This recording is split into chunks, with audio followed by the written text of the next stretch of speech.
Takes a second. Boom. And we are live. Hello, everyone out there. Happy Wednesday. Happy hump day. Okay. As it were. A little bit of a different setup here. I am, I guess, sort of not really pinch hitting, pinch hosting. Ugh, sounds weird. For Rob, who's our normal Wednesday night host, and Sam's out doing other stuff, and so it's kind of a little bit of a hodgepodge here. But some of the best things in life are certainly hodgepodges. So Rob is on his way; he will be here soon. But I could not be any more grateful than to be joined by my friends and esteemed colleagues. Hammy, obviously, we're just so glad that you're here. And then, I mean, people know the joke. Joe's a regular all the time now, all the different stuff. I don't know that people watching are familiar with Mark and Mark's work. So, Mark, not to put you on the spot, but maybe it's better before people really start watching. If you want to go through your life story, your trial tribulations, sure, for the people. That sounds good. So I was born in 1962.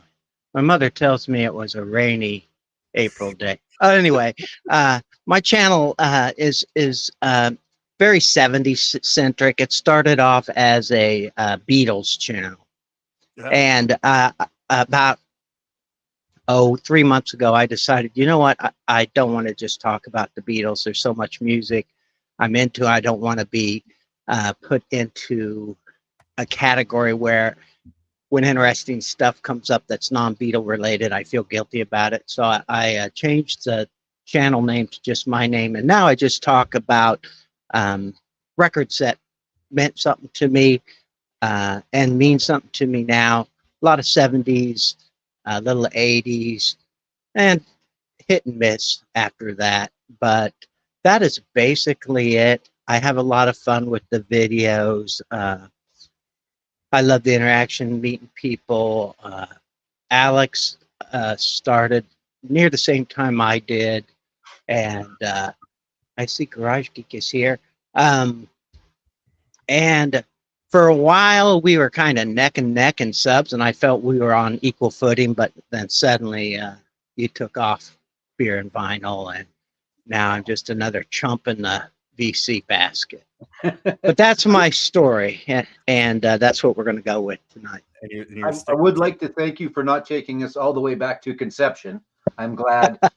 Yes. Yeah. Yes, I try not to even picture that. No, good. That's good.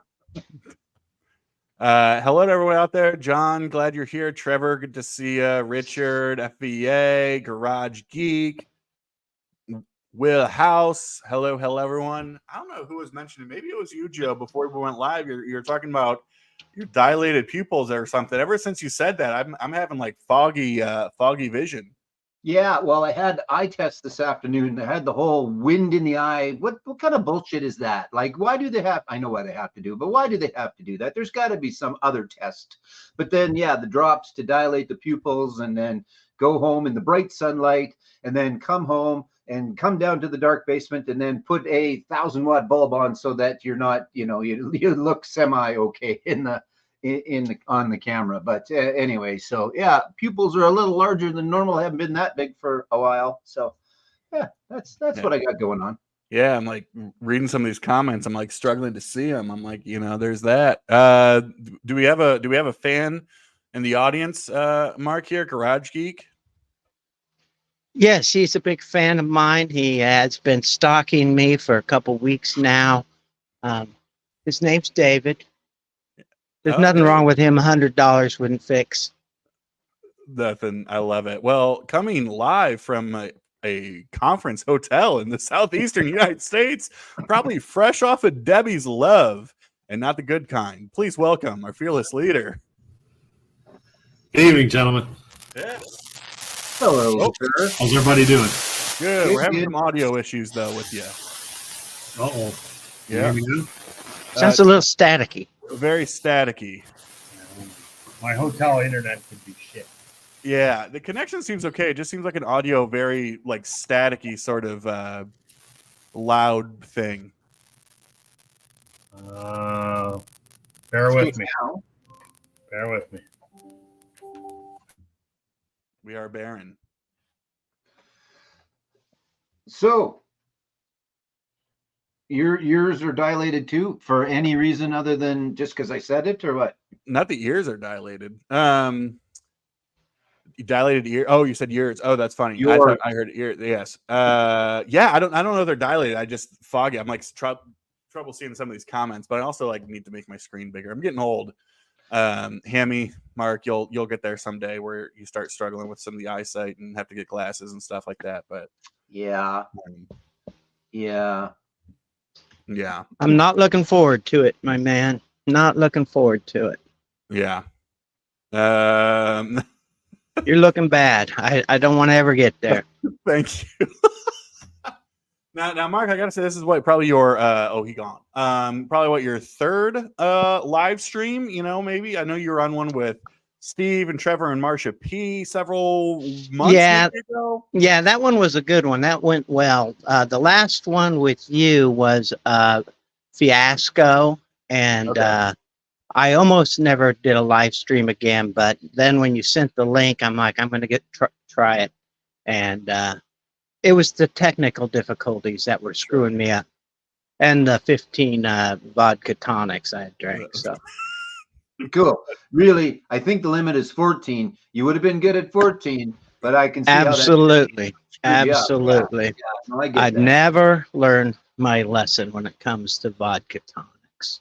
Now, not we don't go too far into geography, but obviously we, Hammy Sagar Joe is reigning from the great city of Regina, Saskatchewan. Correct. Mark, you don't have to give away your specific city, but you are in the great flat and earthly state that is Iowa, I believe, right? Yes, the Netherlands. Yeah, so that's It's a beautiful state. yeah.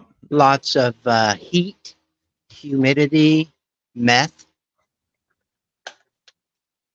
And really, what more do you need between heat, humidity, and meth? I mean, I guess The a meth couple of- users are a nice spice.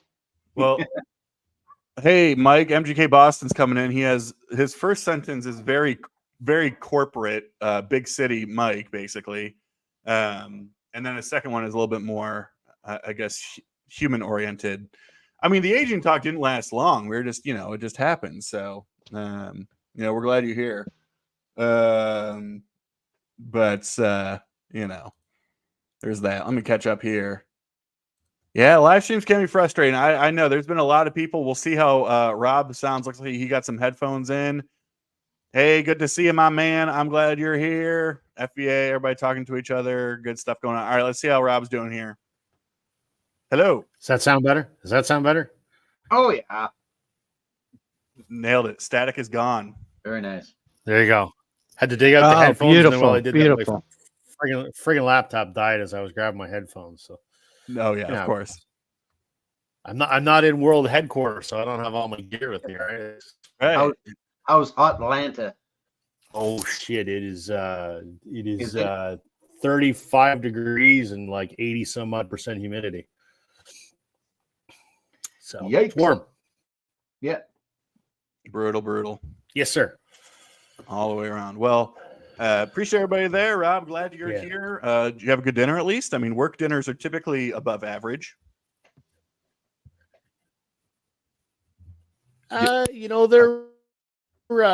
They're okay. Tonight was just kind of a casual, didn't have any customers, so we went to the beer place across the street and ate a lot of chicken wings. Your favorite. Yeah. That's All good. right, Yeah. love it. Is my connection really lagging there, guys? Am I It, okay. yeah, a little bit. You're about 4 seconds behind, but that's okay. You sound Like you're- good at least. Yeah. All right, I'll try not to say much. Talk It's really like you're- fast. It's like you're on satellite from the Olympics. Just pretend you're on satellite from the Olympics. Perfect. Well, given that we had travelers and some people coming in and going out and all that kind of stuff, thought that Fun take would be just some like random questions for music fans. We do these every once in a while that are just sort of, nothing too serious or complicated, but ask some general questions that not only for us, the panelists or whatever, but hopefully you at home in the chat could also answer.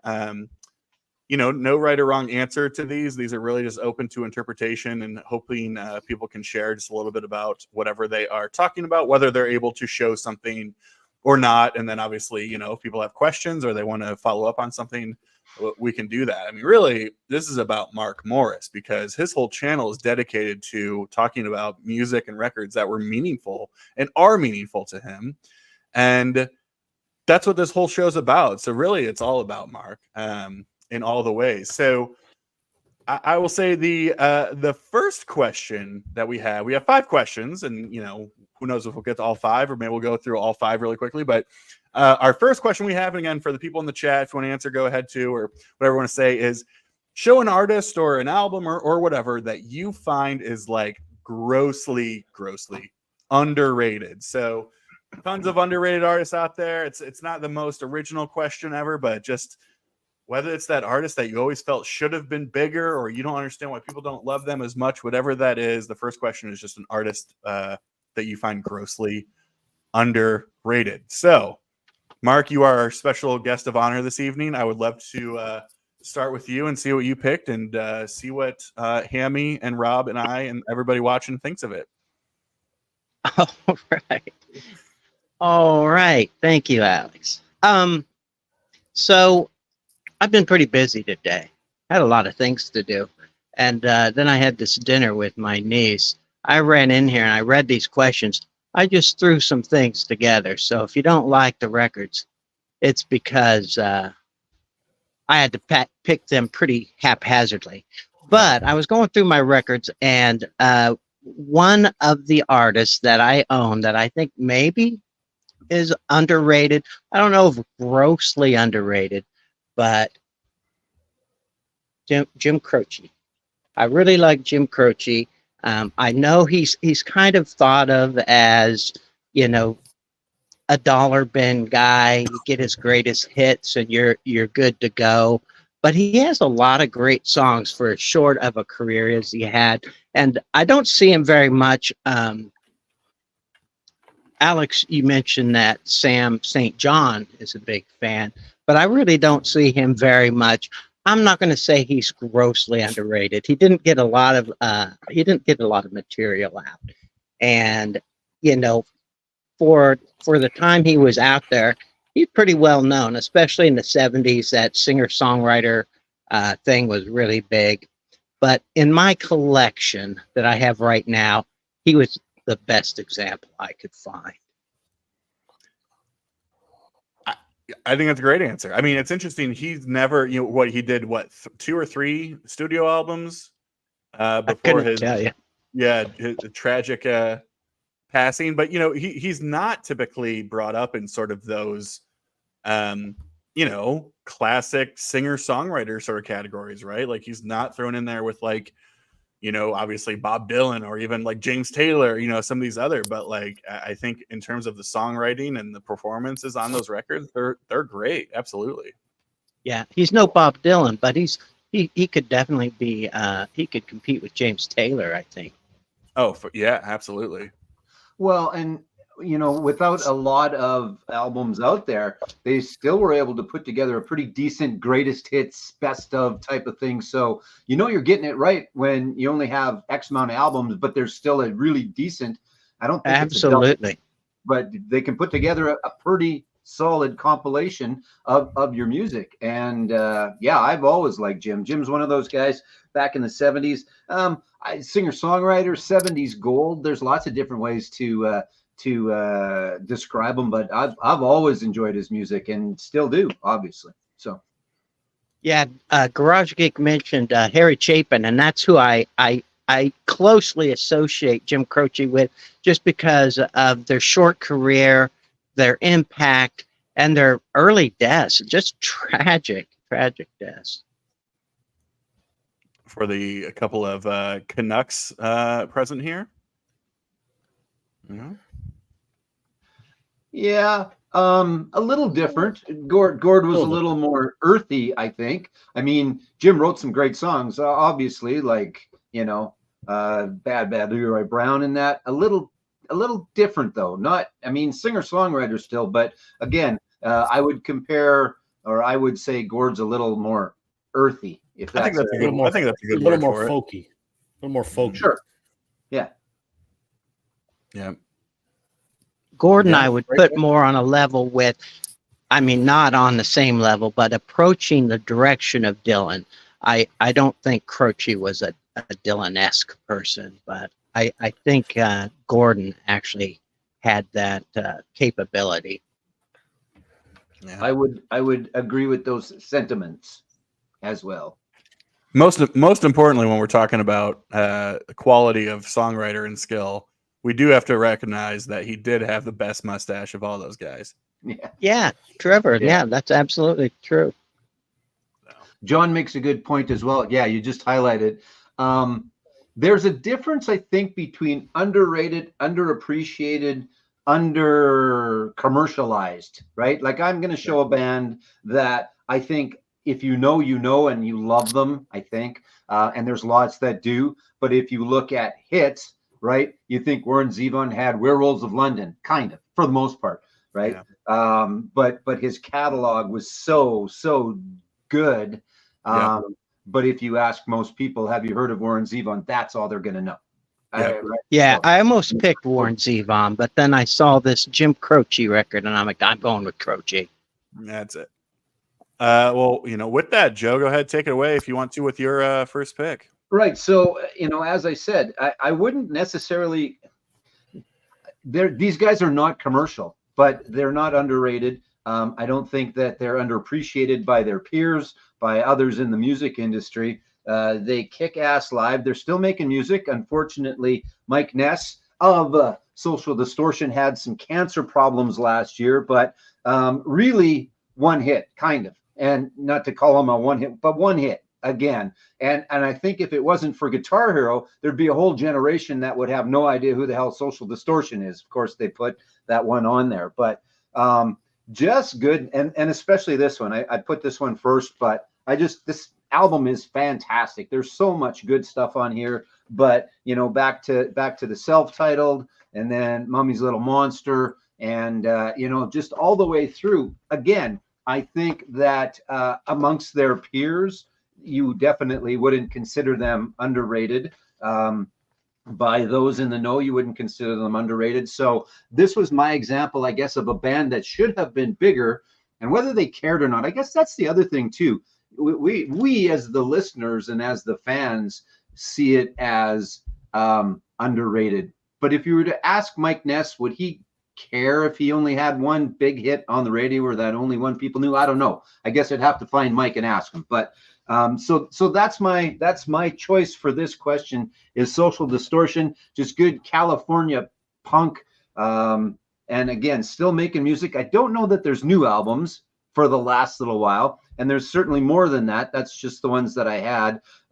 Fantastic live, great band. He's always had good guys around him. He's always been the heartbeat of Social Distortion, obviously, but just great. And that White Heat, White Trash, what is just one of my all-time favorites, and just really, really good. So there you go. That's my first choice. Yeah, you can't even think of it right now. What's the big hit? Yeah. The name, I can't. It's in my head. I can't think of the name of it though. Yeah, exactly. I know. Story of My Life, I guess. That's it. Yeah, Story of My Life. One, right? I mean, there's other stuff, but yeah, Story of My Life, and I'm not sure why it escaped me there, but and I think that's the one that was in Guitar Hero or Rockstar or Rock Band or whatever. I think was the one, right? So, Yeah. But What's funny, Joe, is I work at a shelter with kids from the ages of 12 to 17, and every now and again I'll hear them singing a song or humming a song, and I'm like, how in the hell do you know that song? It's all from Guitar Hero. They've learned so much stuff from Guitar Hero that even like Anarchy in the UK, all that stuff's on Guitar Hero. Oh yeah. Yeah, it was certainly good for some bands, right? I mean, they made a lot of money off the royalties from Guitar Hero. I don't know how much they paid, but it was really good for a lot of reasons. It was fun. I love playing Guitar Hero. I still play it every once in a while.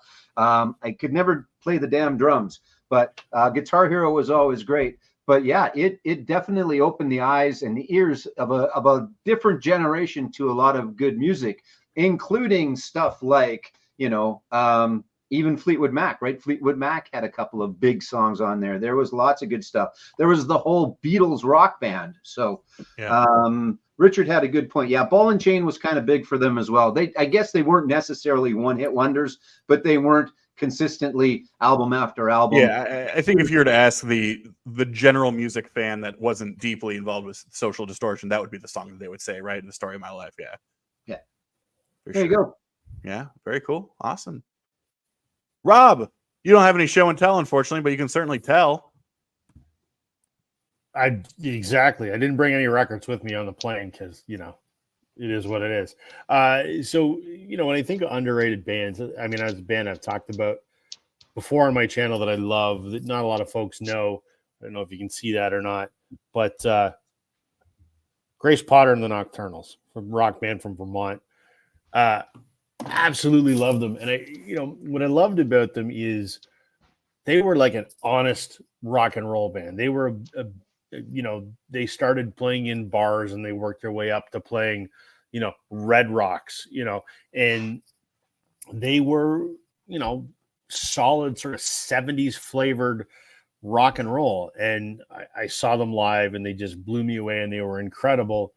And I never understood why they didn't really have any more than, I guess, kind of like a cult following. Maybe that's because, they broke up in 2015-ish. Maybe that's because at that time, guitar-driven rock and roll was, not what was in vogue at the time. It's not, and it still isn't really to this day. So, they were victims of, I guess, playing a kind of music that wasn't, as popular as it once was. But they're a band that was just one of those bands that were just greater than the abilities of all the individual players put together. They were absolutely phenomenal. Grace is out on her own now doing solo stuff, and it's not nearly as good as what that band was together. I'm thrilled that I got to see them on the one occasion that I did. And unfortunately they never took off, and they're on a couple of movie soundtracks, and Grace did a song with Kenny Chesney, I think, Me and Tequila or something. I don't know. But beyond that, I mean, they most people don't know who the hell they are. They had kind of one sort of hit, Paris Ooh La La, which was a cool song, but yeah, just honest, straight rock and roll, female led with a vocalist. Her voice was incredible. It's not anymore. It doesn't take care of it, but just a band I absolutely love that most people haven't even heard of. And I didn't pick that to be obscure. I just think they could have, had it been 10 years sooner, then maybe they would have been bigger than they were. So yeah. Great Most band. underrated. That includes obscure. So I think you're good there, Rob. Yeah. That's awesome. Trevor mentioning Faith No More. Yeah, I mean, I think people would say Epic or whatever was like their big hit, but yeah, I mean, I love Faith No More. Richard talking about Bob Mould. If Emma was here, if she was watching, she might be, or if she was in the chat, she would totally agree with you. I know Emma is a huge Bob Mould fan. Even though he wasn't. Now, isn't it actually? And Mark, if you're a Bob Mould fan, you know, isn't it actually pronounced Husker Du? Or is it Husker? Husker? I've heard always said Husker, but it's probably I've seen Husker. most people get so upset. They're like, I'm tired of people calling it this. It's this, and you're like, okay. I have always called it Husker, but I am notoriously wrong when it comes to pronunciation. Yep. So it's probably just the opposite. Okay. Yeah, that's all right. You can still enjoy the music without pronouncing the name correctly. Yeah, I was given a lot of grief from people because I was mentioning Rory Gallagher from Northern Ireland that Northern Irish people will say it's Gallagher. And so it is. Oh, dang, it is. Okay. Well, Emma, now that you're here, you'll hear me say Rory Gallagher again. Oh, Emma's here. So yeah, when it's like a bat signal, it's like when you call, she's there. She's like, I am here. Emma's my new favorite VCer right now. She always says nice things about my videos, which could not be said for everybody. So yeah, Alex, for example, only leaves snarky remarks on my videos. Listen, Evan and I were both talking, and for those who are watching that don't know, that they're not familiar with Mark's channel, you need to be. So, but Mark specifically did one of the best videos I've ever seen, talking about his love for $1 Billion Babies from Alice Cooper, and he is in full garb, as they say. And it is just one of our favorite videos of the entire year. So yes, see, there you go. What had happened is the eyeliner had just run down naturally. It was a real hot day. Okay. So it was just a coincidence that it looked like Alice Cooper. The tears will do that. Cool. Awesome. Well, my pick, so many different ones to go from, but a band that kind of actually does fall into this theme. I guess it makes sense that it would fall into this of like, yeah, they had the one hit, maybe two hits, but that's all anybody knows except the people who go digging and they're like, wow, this is some incredible stuff. So this band had a big hit in the mid 70s and then another big hit in the early 80s. But that was sort of all they were known as. And it turns out that they're actually an incredible hard rock, progressive rock band from the Netherlands, and that's Golden Earring. Good choice. Yeah. Obviously everybody knows Radar Love and Twilight Zone. Interesting because they're really two different eras too. I mean, Twilight Zone was the 80s. That was a little bit different. They've been around forever. I mean, that's the thing. I think that, this band was formed in, I think, like 1961 or 62. They started as like a beat band. They went into like psychedelia. They changed their name from the Golden Earrings to Golden Earring to Golden Earrings and all the way in between. By this point, mid 70s is like their sweet spot of just amazing, just hard rock, progressive rock. They're not, their type of progressive rock is not like what I would call like the self-indulgent, like, let's see how many wild time signatures we can change and crazy keyboard solos and make people, spin on their head type of stuff. But and that's why I'm showing the live record. I mean, all their records during this period are amazing, but I love this live record. It came out in 77 and it's sort of a good glimpse of a lot of different stuff they did. Especially they did a great version, psychedelic hard rock proggy version of 8 Miles High from the Byrds in 1969. I think it's off that record, 8 Miles High, and it's about 18 minutes long. So I just don't hear a ton of people talking about this band outside of Radar Love. It's a great song. I've always loved that song, but it almost sort of became almost like a novelty type of song, right? It's like Brenda Lee's coming on strong. It's got this stupid little drum solo that's not really a drum solo, and all this. Did they do that song, Alex, called I Think I Can Dance? Did they do that too? I'm not sure. I don't know. It's a little different, but I could be totally wrong. Unless it's not sure. It's a great song, whoever did it. Yeah, that's awesome. But this whole period, it's other like studio records during this time. You have Moontan, which was huge. That was I think that was 74. Radar Love was on originally. Switch is great. To the Hilt is great. This sort of era is just really, really great. So, awesome stuff. Golden Earring is my underrated pick of the night. Good choice. Cool. Let's catch up on here on some stuff that I missed. We love Mark. It is dumb to think that everybody can pronounce every name correctly. Yeah, give us a break. I totally get that. All right, we love Emma, we love Richard, we love everybody. Yes, our favorite thing is to hear FVA say genre because he says Jean, and it's just perfect. So, yeah, crazy longevity. I mean, yeah, they were around in the early 60s. It was wild. So Husker Du does a great version of 8 Miles High too. I have not heard that, but I'm sure it's great. Let's see. Cool. Awesome. We're looking up who did that tune, and great. We're in good shape. Cool. So question 2, I guess. Here's where it gets fun, and I'm curious if maybe we'll have some repeat answers. That's totally fine. We love it. But an artist or the artist that made you fall in love with music. Mark, the floor is yours, Mon Frere. Okay, so all of these answers could have been Beatle answers for me, except maybe underrated.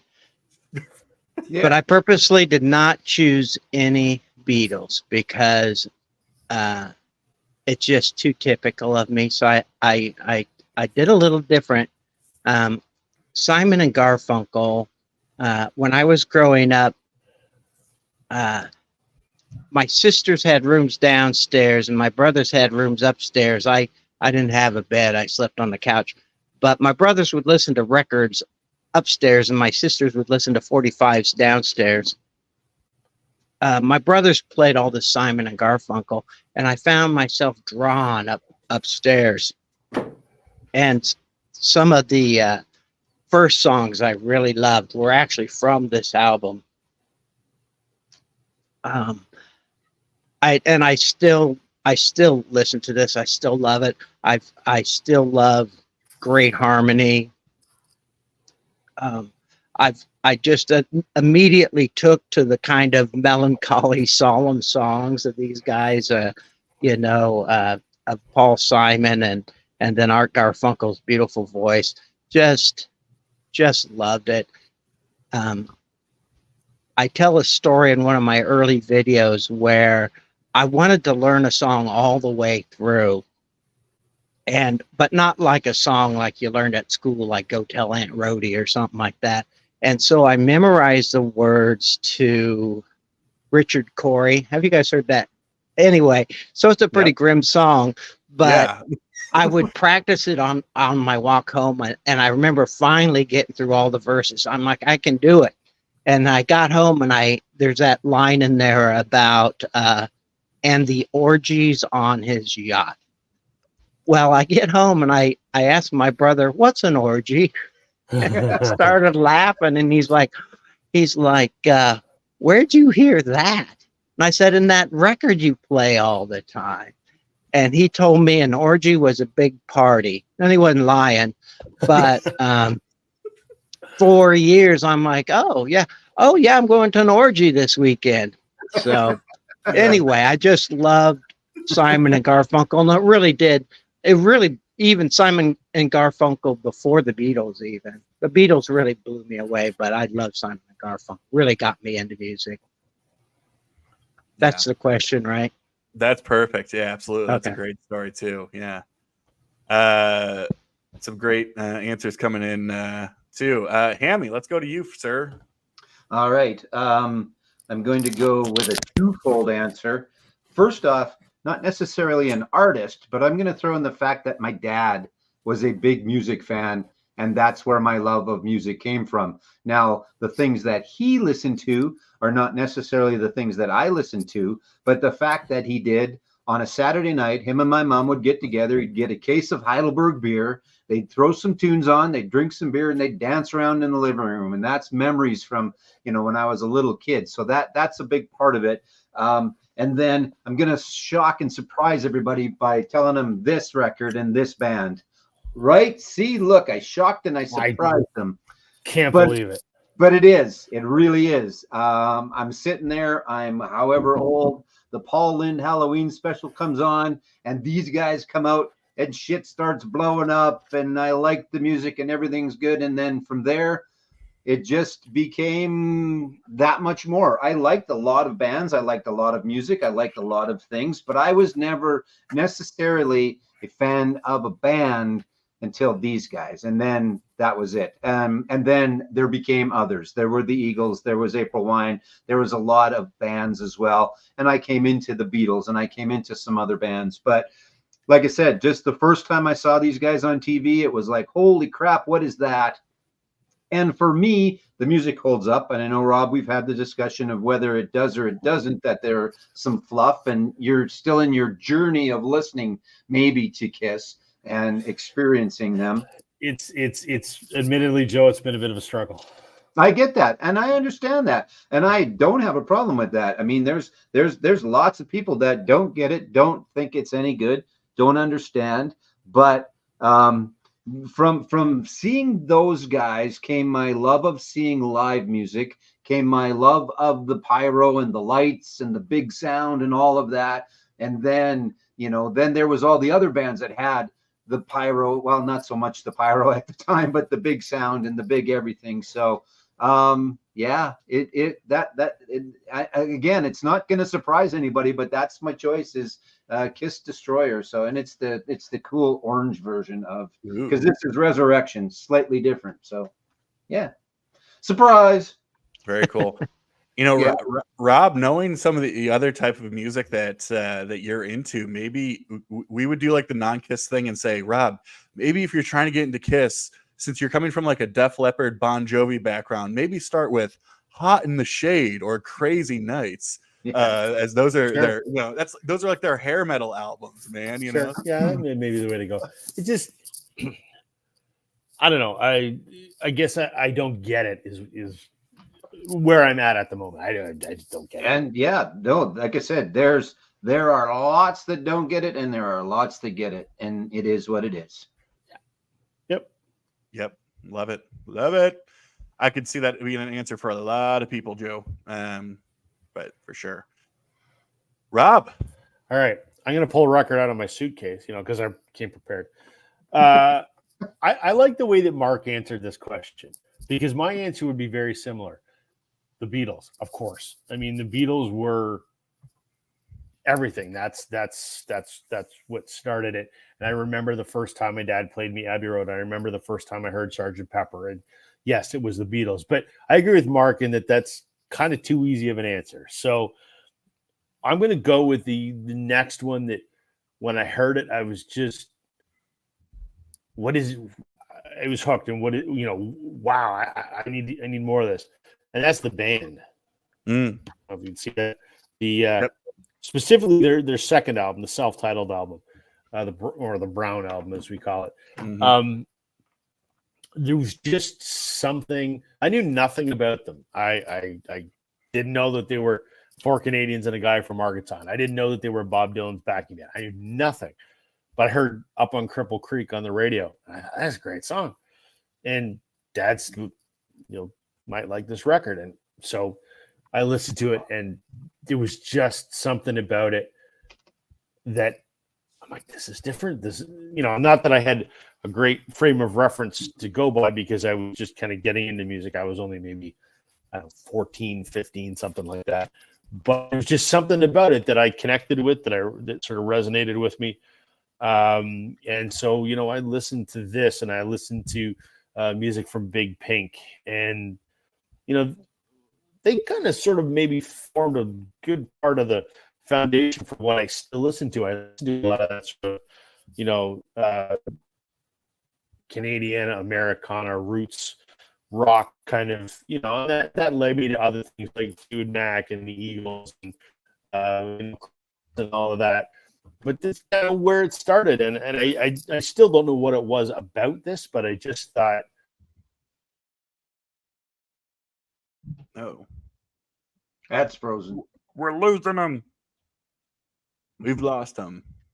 Unless he's really thinking, because the last word was, I just had this thought, and then.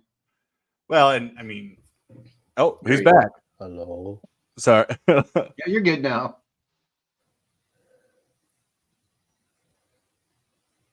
Well, I would totally agree. I mean, that's such a great pick, and I think it's music from Big Pink has like the debut sort of like status with it, right? I think a lot of people always not always, but you know, there's that sense of like, oh, it's the debut record, therefore we gravitate towards this sort of thing.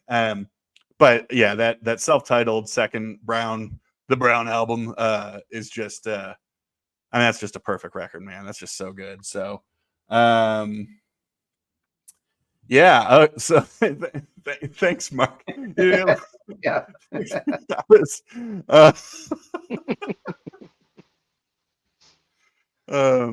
well, okay. Yeah, well, sorry about that. Can No, we that's edit okay. this? No, I mean that's yeah, that is okay. No, it's not. Yeah, no, you can. We all mess up. Gosh, if I go back to some of my earlier streams, if you have about 6 hours that you never could imagine doing anything else with. I don't have that time, Alex. Was that well? You know, I think this kind of goes off of Joe's pick, and well, I guess everybody's pick is like,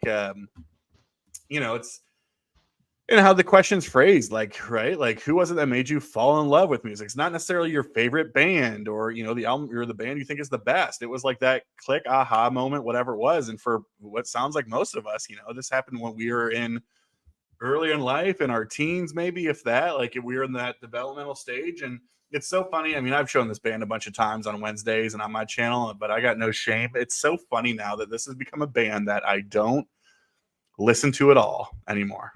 I have no use to listen to any of it. Is it Leo Sayer, Alex? Oh my God. Would you let me pick, Mark? You're stealing my thunder. Spoiler alert. What the hell, man? Yeah. I'd never listen to this band anymore. They haven't put out a good record in 30 years.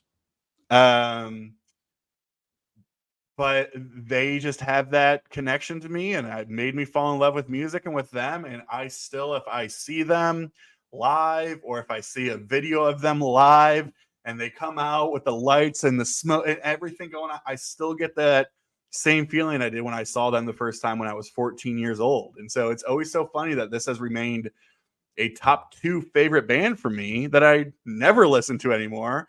Don't think they do a whole lot of great stuff, but it will always mean so much for me, and it changed everything. And that is Def Leppard. Oh man, it just I don't know. I was 14. I was an idiot. It was like I heard the songs off this record, and I was like, I've never heard anything like this. And it was just an instant. Everything I heard, I was just immediately obsessed with.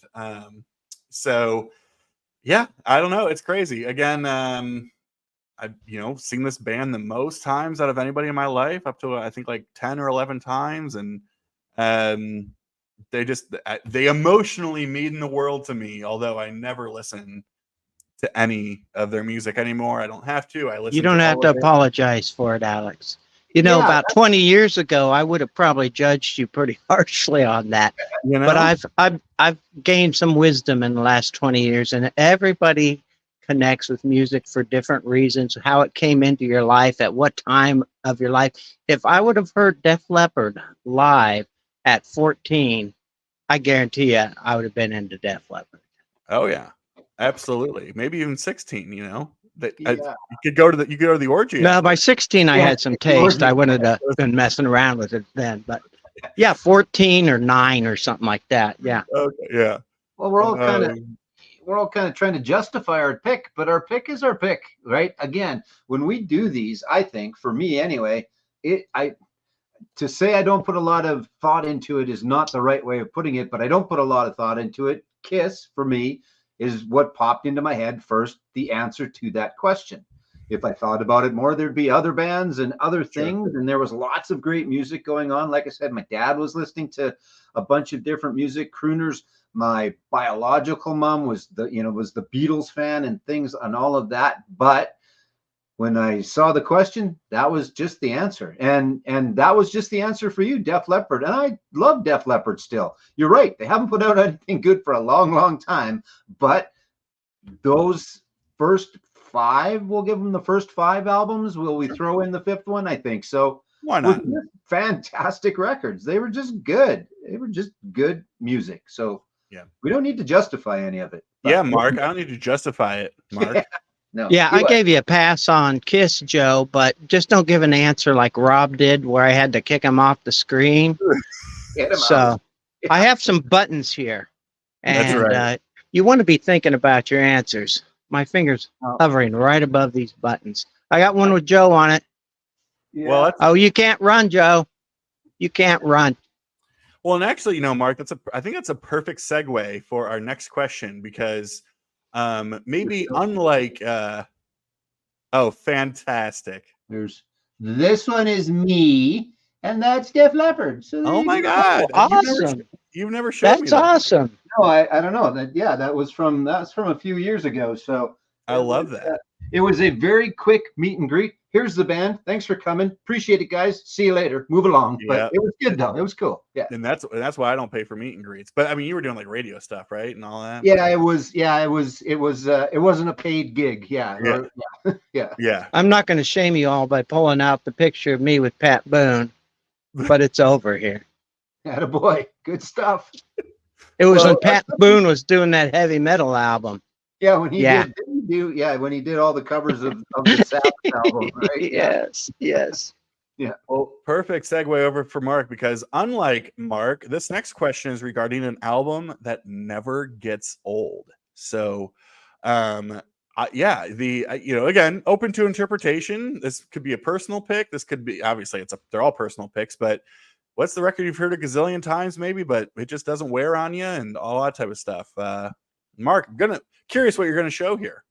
This was very, very, very, very, very difficult for me because I have lots of records that I've listened to a zillion times, and I'll probably listen to, probably a million times before I die. But I couldn't just decide on one.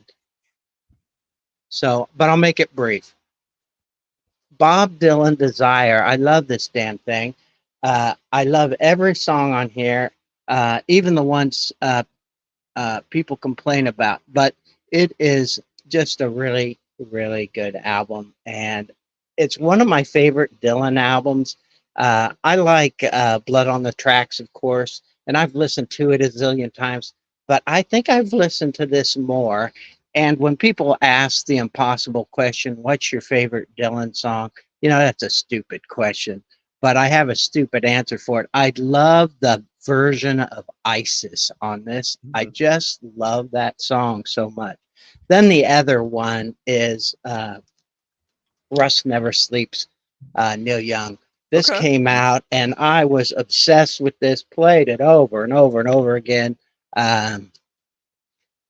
I have it on CD, but I just got this on vinyl again recently, and I find that I'm playing it over and over and over again. So I picked two just because I could not decide between Bob and Neil, but those are my records. I never get tired of them.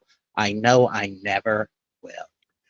Well, two immediate thoughts. These are the types of things I say of like, I might not immediately gravitate or agree with it, but I would not argue or fight somebody who would say this. Like, I think there's a perfect argument that the best leadoff track off of any album ever is Hurricane. If someone were to say that, I'd be like, I wouldn't argue with that. I mean, I'm like, that's a good leadoff song. Yes, it is. And I don't have any pics of me with Leo Sayer, by the way, Richard. Okay. I wish or Leo Sayer. I wish I did, Richard, but he wouldn't get within 10 feet of me. He kept backing up. Yeah, the second thing, I don't know if you watched my video I did about 1979, but I showed Rust Never Sleeps, and that my favorite Neil Young yes, I did see ever that. I think I commented on that one. Is Thrasher. I absolutely adore Thrasher. Yes, that's a great song. And I saw Emma mention this maybe on her Song of the Day recently, and that's why this was kind of in my mind. But yeah, I just love the album, and I don't know if you have ever seen the film associated with this. Yep. The concert was so freaking cool. I don't want to. So weird. I remember I had that foul DVD. language. Yeah, not on my channel. I had that DVD because it's like all of them were like running around with their little like the costumes on. It's so funny. Yeah, I just think Neil Young's hilarious, and he seems like he might be a grumpy person in person, but man, I love his music.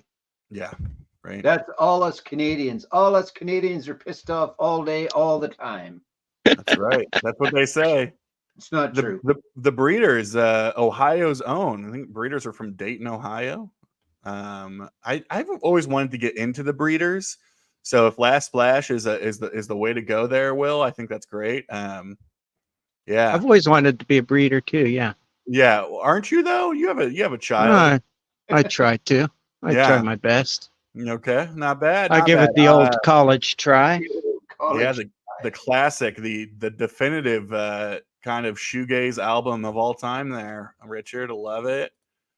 Yeah, Blind Faith, the Beano album. Yeah, for sure. I know Emma will like that. Oh, she does for sure. Hey, what's happening, Ed? How we doing, man? Mark is a big cheater. All right, we have some fighting words coming from Garage Geek. Let's see here. Hey, Catherine, good to see you. Glad you're here. Oh, Hunky Dory. Oh, that's a great record, man. I don't get tired of that either. Nope. So good. Hunky Dory is a great choice. Yeah, I wish I would have thought of that. Then I would have had 3 choices. Right, for sure. Yeah. There's a number of Bowie records that would fall in that spot for me. All right, Joe, what about you? Never Gets Old for you. Yeah, it never gets old. Again, there's lots. We just, everything that was just aforementioned, but my old lack of thought put into it mentality brings up Sweet and Desolation Boulevard for me. So oh, that's a good one. That's a good one. Put it on, start to finish. Not a bad song. Put it back on again and go again. It's just foot stomping, fun having glam rock, and just a very, very solid album. Arguably, well, not arguably, I don't think there is much argue that it's their best. There's other sweet albums, there's other sweet songs that aren't on here. But this one, just again, start to finish. And this is the Canadian American version of, which I know is a little different than the UK version. But so that's my choice. And yeah, there was certainly a whole bunch of others. Again, a band that maybe doesn't get mentioned a whole bunch because, again, not necessarily one-hit wonders, but you think, well, no, I wouldn't call them that. Some may think that, but I wouldn't call them that. But yeah, just again from the start, heard it the first time, heard Ballroom Blitz, and went, oh yeah, that's pretty good. Oh yeah. You can have that, right? But Fox on the Run, the 16s, AC/DC, just yeah, absolutely golden. I don't have any Sweet on vinyl yet, but you just reminded me that goes on my list tonight. I can't remember who it was that had, maybe it was Sam, I think, that had a video about songs, the last song on the album being Solid, and Solid Gold Brass is the last song on here. So again, if you put your filler on the last song, which I know is not the case, the rest of it was killer. So yeah, all killer, no filler. I could listen to it over and over again. The album that's going to come up later is the other one that would have filled that one for me. But again, I'm not going digging deep or anything. No. It's just that's the one that I thought of, and I love that album. Yeah, those your first thought. Those are the good ones. That could have been a great underrated one too. People don't really talk about Sweet as much as they should. Just a really solid band. I love them. Yeah, and again, not it almost plays like a greatest hits, but there's still Wigwam. There's still obviously Love Is Like Oxygen, which came later, which was nothing like the rest, kind of, right? But Little Willie and all of that stuff. Yeah, there's some country discography confusion. Yeah, with that band, because wasn't that their first record without the songwriting duo that did Little Willie and Wigwam Bam and all that kind of stuff? And so it was that's why that was so. I mean, it was all kind of bubblegummy, but right. Even the difference between Little Willie and Fox on the Run, there is a difference there. A big difference, definitely. Yeah, I can't. The name of those guys escapes me, but we should look them up and we could do a show on them and the songs that they wrote, because they wrote a whole lot and they continued on, not to this day, but yeah, there was that songwriting duo wrote some great stuff. Again, good conversation, Joe. Their name escapes me, but yeah, really, really good stuff. But I just love that album. I just love that album. Yeah. was gonna throw this up for you, Joe. He says, "Good choice, Joe, for not choosing a Kiss album." Yeah. That said, I could spin Alive over and over again. Yeah, that's true. Yeah, it was a thought, but no, I went a little different direction. So, and Yep. Chin Chapman, there it is. Yep. Yeah, those guys, great, good. Just I mean, lots and lots of great stuff.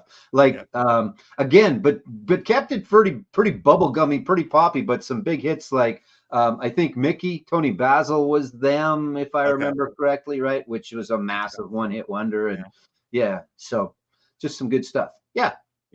I've always sort of made the I don't know how academic this is. I did a power pop video months ago that, you know, the glam scene, right? Whether it was Bowie or Sweet or Slade or, you know, Mott the Hoople and, you know, all these different acts out of the UK were sort of, you know, they were the kind of the cousin to bands like the Raspberries or, you know, Blue Ash or some of these like power pop bands of the early to mid 70s here, because they were kind of coming from that more glam, you know, costumey stage show sort of thing. But I would say they were like cousins in that way, you know? Yeah. No, I agree with that, definitely. And yeah, there's that whole genre. Gary Glitter's in there, Susie Quattro, kind of, right? But Susie could really rock as well. So yeah, just good stuff. Yeah. Oh, hey, thanks. I appreciate that, sir. I'm glad you're here and saying the nice things. Someone's got to say nice things to me. Someone has to, yeah. Well, I mean, great picks, gentlemen. Obviously, there's no wrong pick here. Although you might be like, really pick that one? Because I guess when I thought about this question, I was like, well, yeah, there's a lot of albums that never get old for me. But like, what would be the one that should be old, right? Like by this point, this should have gotten old by now, because not only is it a constant play in my apartment, it's a constant play in everybody's house or apartment and on the radio and all those different things. And I gotta be honest, it's sold 100 gazillion copies. It's ranked as the top album of all time. I've heard the songs a gazillion times, but every time I put it on, I'm just stuck in it. And I'm like, this is perfect from start to finish. I wouldn't change a thing. And it's Dark Side. Oh, good choice. I just love, I mean, again, I should be so tired of this by now. There's no reason I should be so tired of it, and I want to be tired of it, but it's just the way it flows, the way it connects, all of it. I am just, I just, again, should is that be so a master recording there? Oh yeah, this is, you got to flex on the YouTubers a little bit here, Mark. So yeah, this is your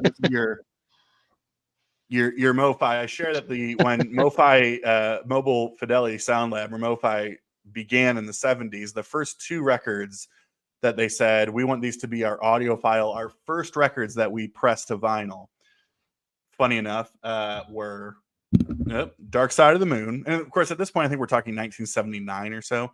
Dark Side of the Moon and then Supertramp's Crime of the Century were the first two records they pressed. So yeah, I just, again, heard it a million times, and I could hear it a million more. Not tired of it at all. So agreed. Yeah. Agreed. See, hey, we appreciate that. See, it's like you just say power pop, and then Matthew Street shows up, and he's like, "Did somebody say my name?" Oh, Matthew Street, another great Beatles guy. Oh, the best Beatles guy besides you. Yes, I mean, you guys met him, or you met him anyway, in at MGK Boston's, didn't you? Oh yeah, he came down for dinner. He came down for the party. Amazing meeting him. He's just the nicest. Yeah, I was envious when I saw he showed up. I'm like, I don't care about it. And then Matthew Street showed up, and I'm like, oh, geez. Right. Yeah. I didn't know he was going to be there. I would have made the trip. I guess I should have gone. Yeah. Well, are you overly tall, or was everybody else at that party already drunk and on their knees? Because it just seemed like you were towering over everybody. Could have been a couple of the videos that I saw anyway. What do they say here? It's a it's like when you have to bring all your paperwork to get a new license. It's a little bit of column A, a little bit of column B. So fair enough. Okay. I am a tall man, but they were also falling all over themselves for sure too. So, there you go. You know. Good.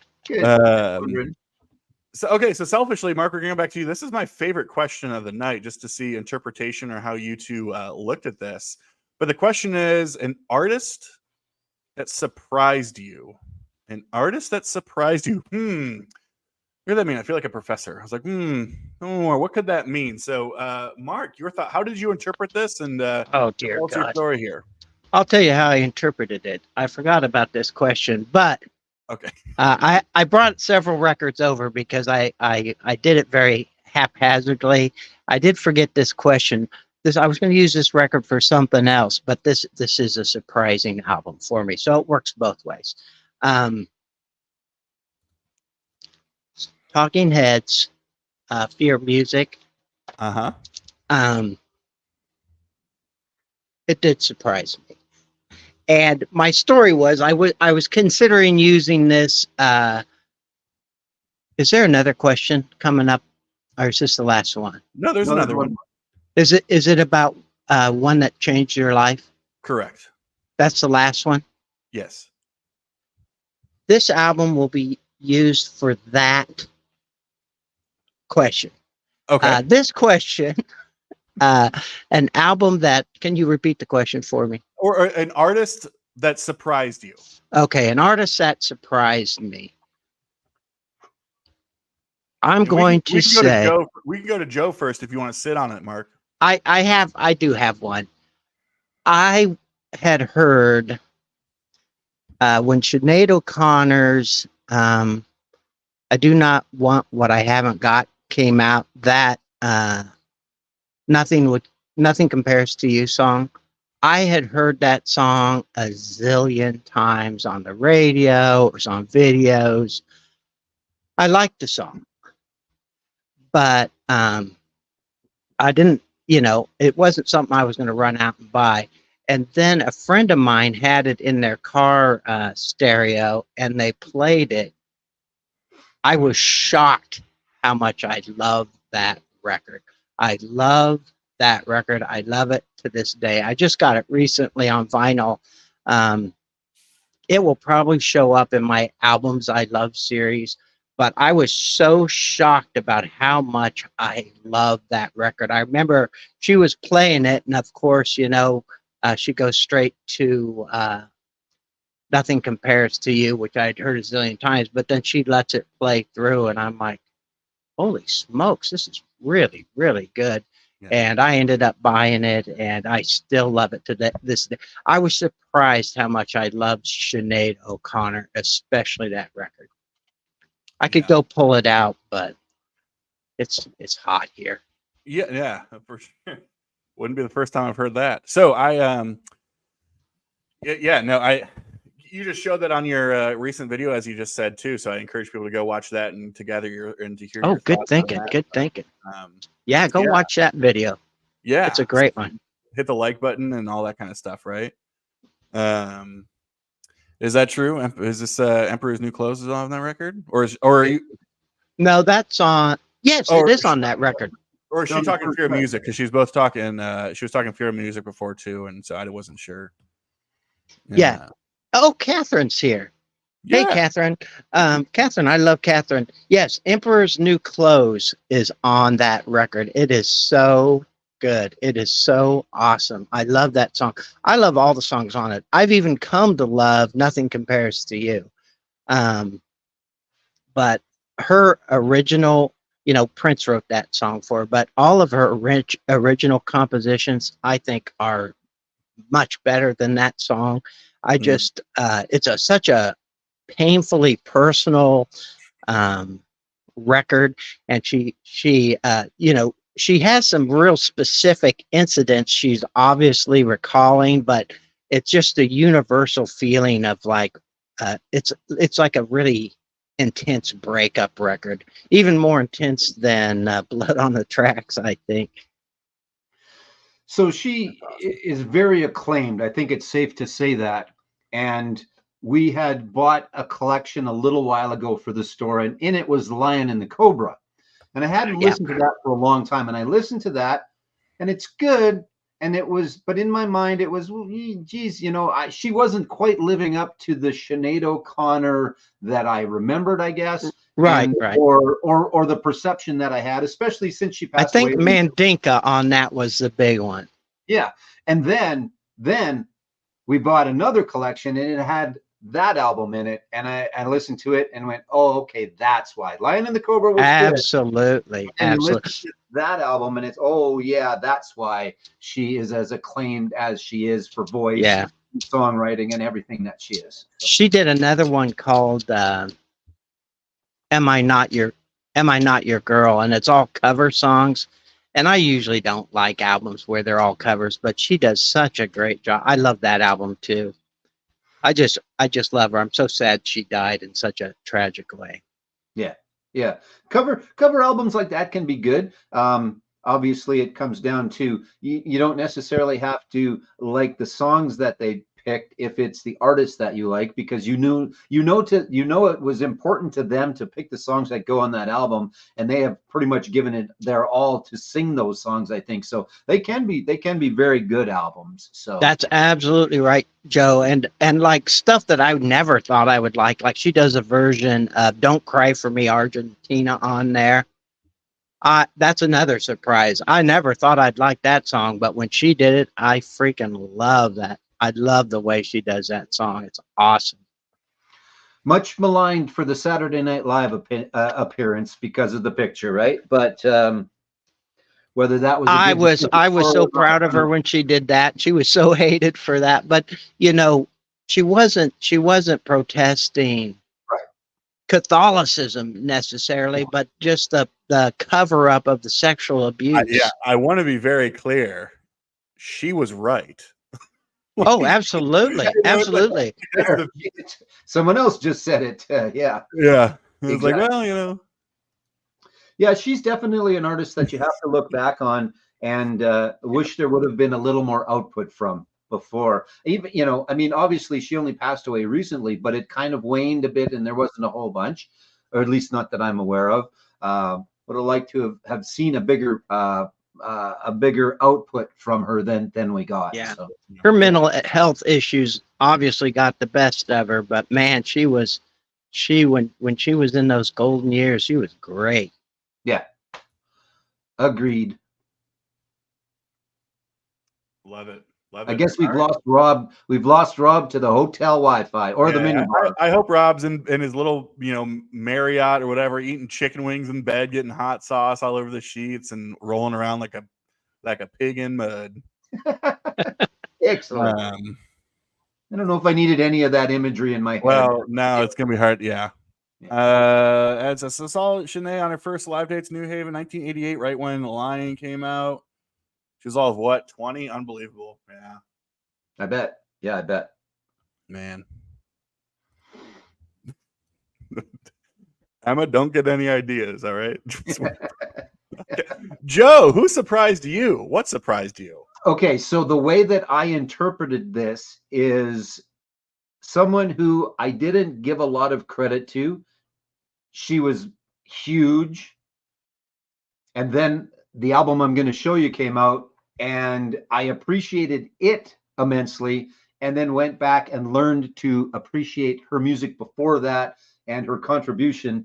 And that is this album from Lady Gaga. It is a departure, I think, safe to say, certainly from Poker Face and things like that. The production is great. Mark Ronson on here, obviously a big part of that. Him and his work with Bruno Mars and all the other things he does. But it was a very personal album, I think, for her, because obviously the song for her aunt that's on here. But A Million Reasons is one of my favorite songs of the last decade, we'll call it. It was, like I said, it was a departure. And then I went back and I started to listen to, and I never hated Lady Gaga. I mean, there was people out there that just detested her for all of the stunts and all of the other things that she was doing. And I think that's maybe why I had somewhat written her off as this coming from the guy that likes Kiss, as too much show and not enough substance, which is the perfect definition of Kiss. But anyway, they wrote some good songs. Anyhow, so I listened to this. I really, really enjoy this album. And then I went back and I learned to appreciate some of the other stuff a lot more as well. And walking around in a meat dress still doesn't do a hell of a lot for me, or being in the egg. But there's some really good older Lady Gaga that is the pop, that is all of that, and then there's this, which are different. But after listening to this, I went back and I appreciate her more. So that was my take on this question: is someone that I didn't dislike, but that I hadn't given a lot of credit to, listen to this and then gave earlier work as well as current work, including obviously, the soundtrack stuff from A Star Is Born and things like that, and the most recent record. So yeah, that's my answer, my interpretation of that question. Excellent. Perfect. Excellent. I got a few. I'm going to pull a mark here and show a couple things and keep it quick. But hey, I feel like I have to pay my Canadian, whatever, my tariff. When I'm in these live streams, I'm like, I gotta give I gotta do my CBC, quota of, I gotta name a Canadian artist, But I will say this: I've shared this story with Rob. I think I probably shared it with you at some point, Joe. But going back in time, when I was talking a little bit ago, when I saw Def Leppard the first time, when I was 14 years old or whatever it was, and I was going to see them, and I was so excited to see them, and I couldn't believe I was seeing them, but they were co-headlining with this guy who had a couple of big hits on the radio that I was like, this fucking guy. I was like, I can't believe I gotta sit through 90 minutes of Summer of '69 and Everything I Do for You. And Bryan Adams rocked my socks off, man. I went into that show literally just being like, I can't believe I got to sit through Bryan Adams. In fact, my understanding of Bryan Adams outside of, Summer of '69 was you'll love this too if you're fans, was the South Park movie, Bigger, Larger, and Uncut or whatever, where they make the joke after Canada declares war on, the U.S., and the news says, no, this isn't the first time that Canada's fucked up like this. And the Canadian news person, the person snaps back and says, now we apologize for Bryan Adams many years ago. I was like, it was like the only thing I had, but I absolutely loved it. It was the perfect example of going in and knowing one or two songs, but then every single song, I know that one. He did this one. And until that day, I still love Bryan Adams, and I love Reckless. I love me some Reckless. This is a great record. Mark probably hates Bryan Adams, but that's okay. I'm indifferent, but it's enjoyable to hear people's impression of things. So I don't hate Bryan Adams. Thank you. We have talked about it before, and my somewhat disdain, but I think if you pulled the Robin Hood soundtrack song out of the mix, and if you pulled Summer of '69 out of the mix due to sheer rapidity, I'd probably be a bigger fan. And to see him live, he is very, very good live. And I've said that publicly before, but he is very good live. He puts on a great show. As you said, it's like, oh yeah, right. That's his song. He's written a ton of songs for other people. Yeah. Some we know, some we don't, that he's just passed along. Here, you sing it because people are getting tired of me, so you do this one. It's a good he's great. If I could take a little bit of my brain and just get rid of parts of Bryan Adams out of my head, I'd probably be a much bigger fan. But that's all right. No, for sure. This next one, I'll do a quick hit on. So when I first started getting into collecting records and listening more and more to music, this was a band that had been on my radar. I had heard the big hits. Frankly, I wasn't a fan of really many of the big hits, but I knew it was a big album, and so I was like, well, that's a big album. You should buy the big album. That's what stupid record collectors do. They just buy the shit that they feel that they're supposed to. I'm outing myself with that. But then I was filling in these holes, and I was like, you know what? These albums don't have the big hits all these other ones do, but I love this band. So the surprise here was that I went into this band thinking they got a couple of big hits, but whatever. And then when I bought these albums, was listening to them, they quickly became probably a top 15, maybe top 10. That would be pushing it. Band of all time for me.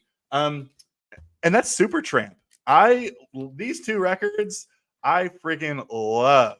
And I love Crime of the Century too. It's that's probably my favorite. But I wanted to pull these because I hear a lot of the progressive rock nerds talking about Crime of the Century, and then you hear all of the people talking about Breakfast in America because it sold a gazillion copies.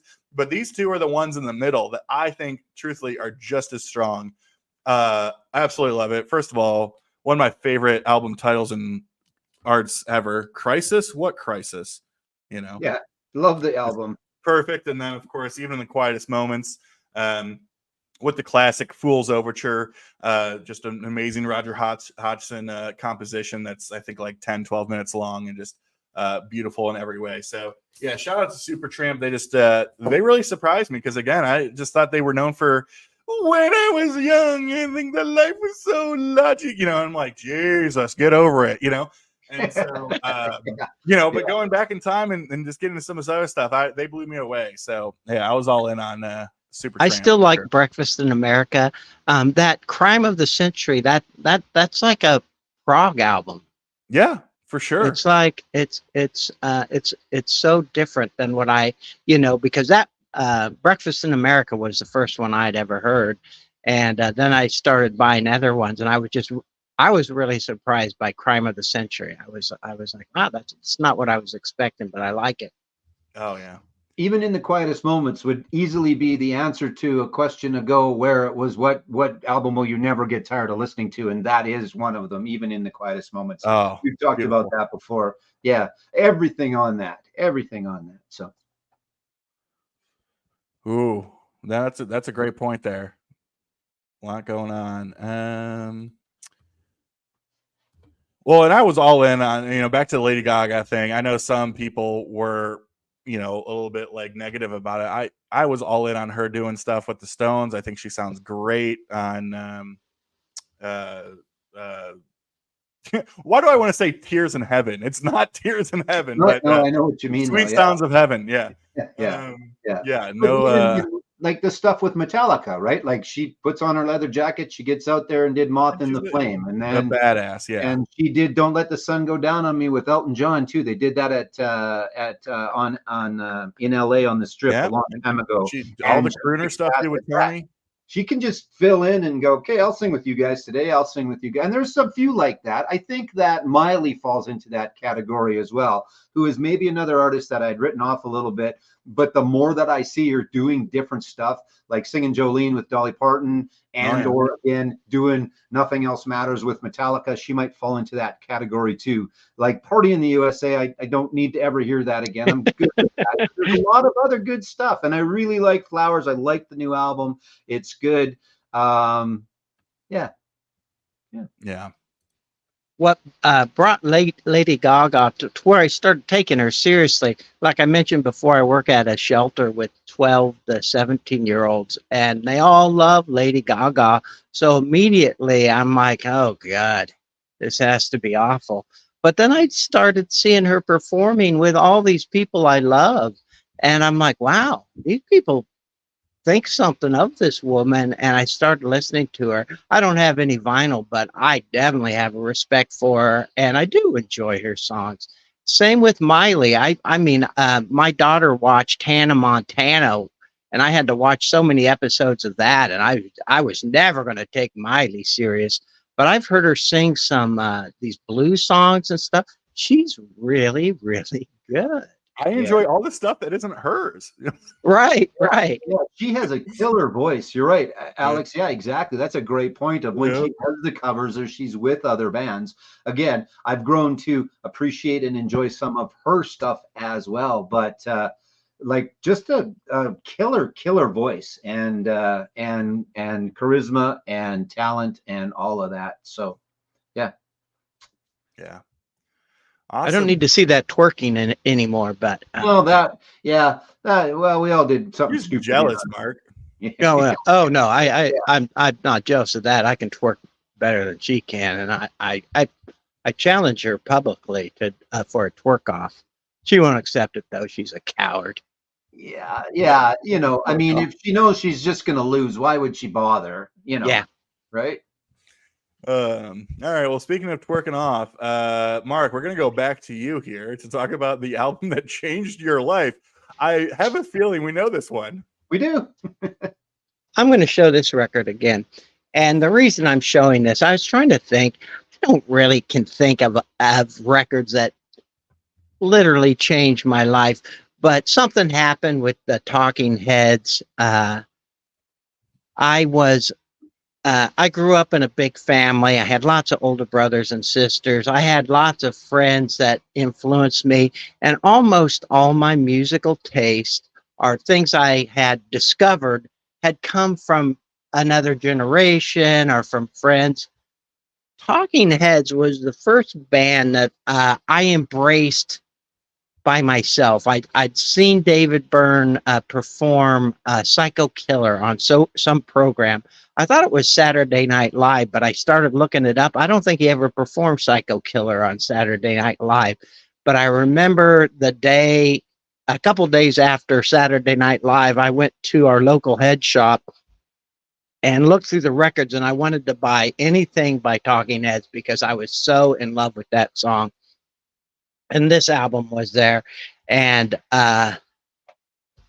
boy, do I love this record. This actually did make one of my albums I love series. It's just, I just love this record. It kind of started the new wave kind of thing for me, where I'm like, you know, before I was more of a classic rock guy, but then it really opened doors for me. And I don't know if it changed my life, but it really opened up the horizon for me. Great record. Mark, how obviously that's your favorite and the one that changed your life. How do you? It's not my favorite. Well, It's right up there though. I was going to ask how the rest of Talking Heads catalog stacks up with that. I love all Talking Heads.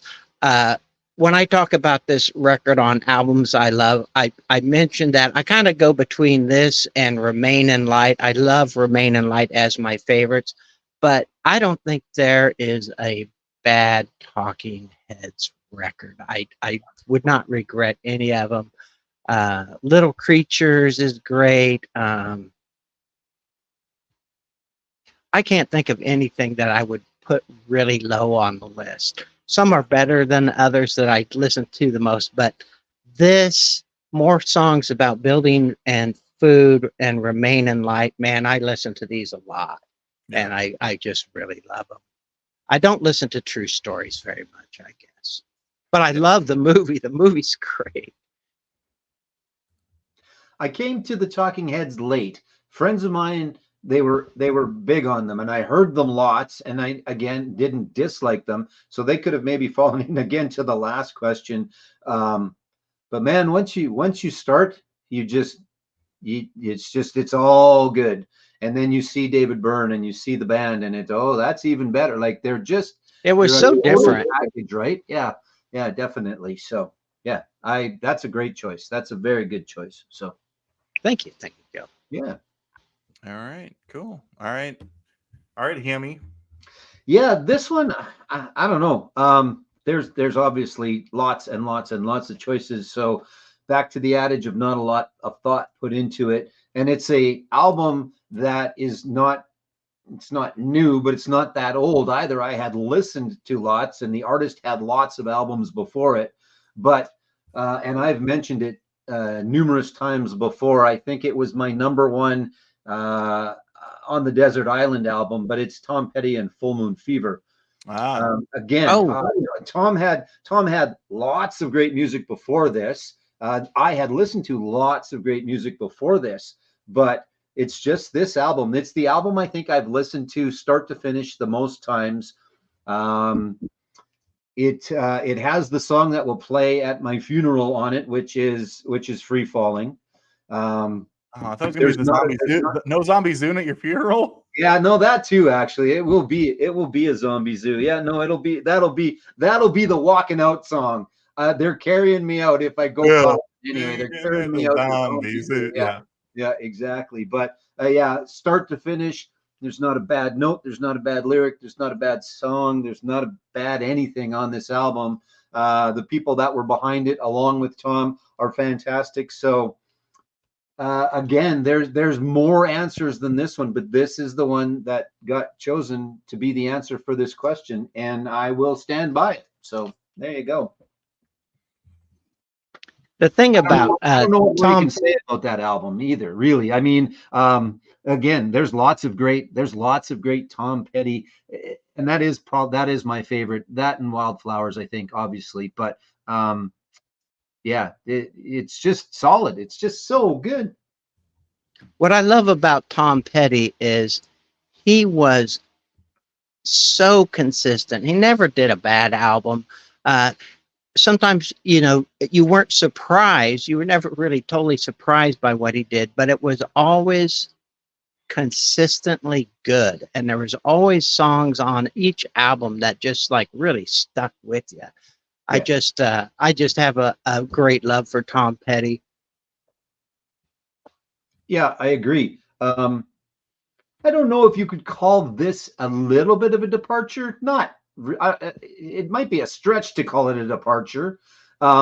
Just with the Jeff Lynne influence, I think maybe gave it just that little bit of a different sound, possibly. But I just, start to finish. And again, I don't know how many times, but it is probably the album that I've listened to the most.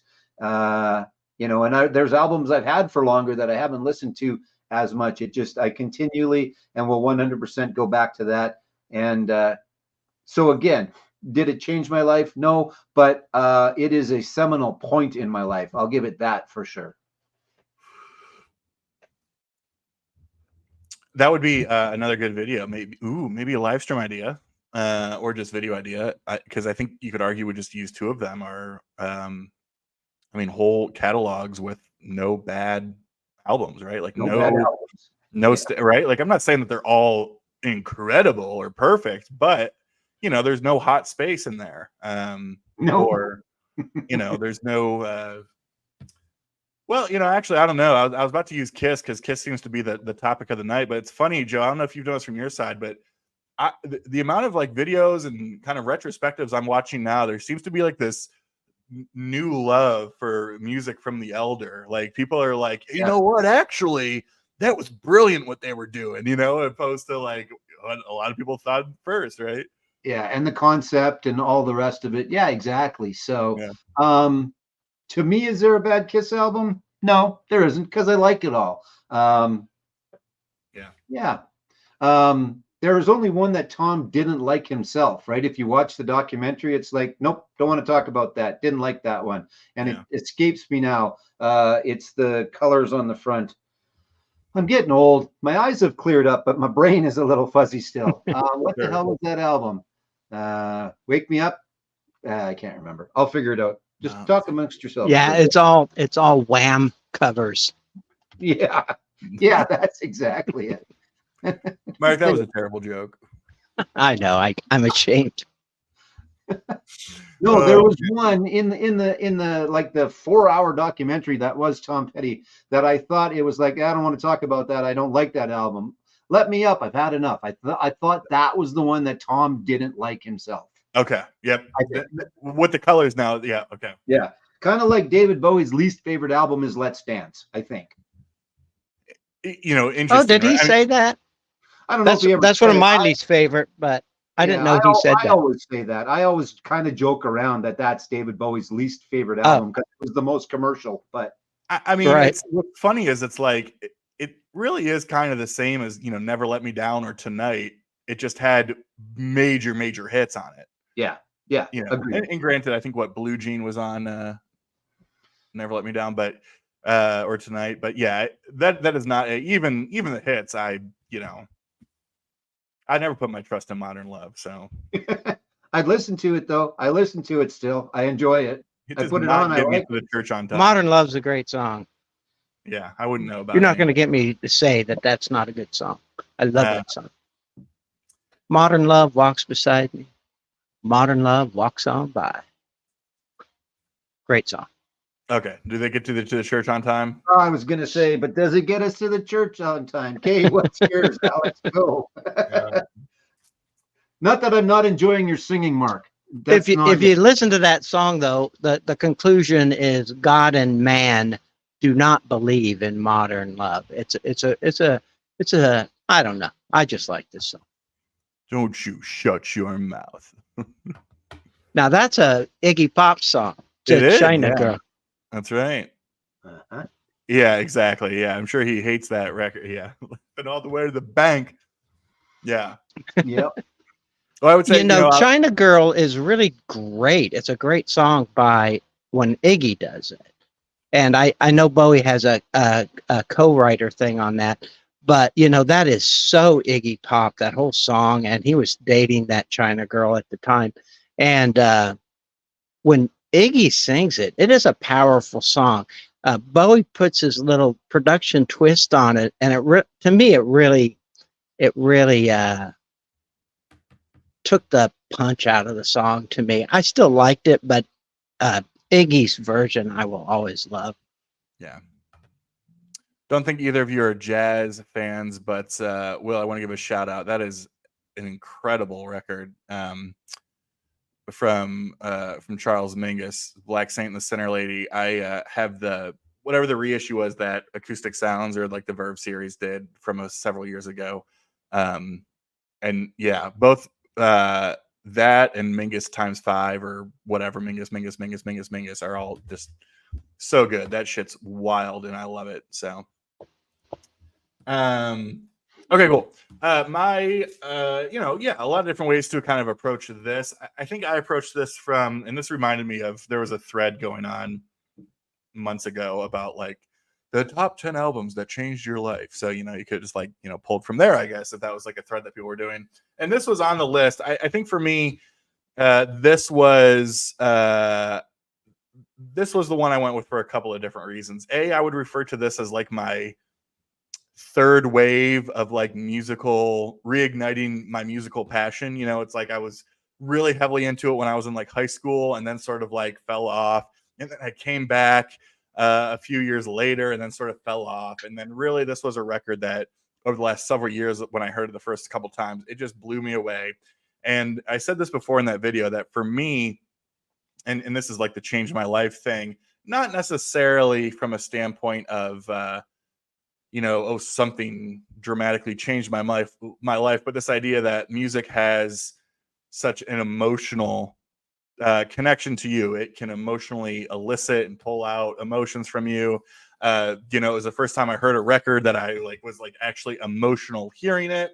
And I don't know if either of you are going to be familiar with it. I think maybe a couple of people in the chat might be, depending on who's still watching. But it's from 2015, and it's a record called Hand Cannot Erase by Steven Wilson. Oh, yes.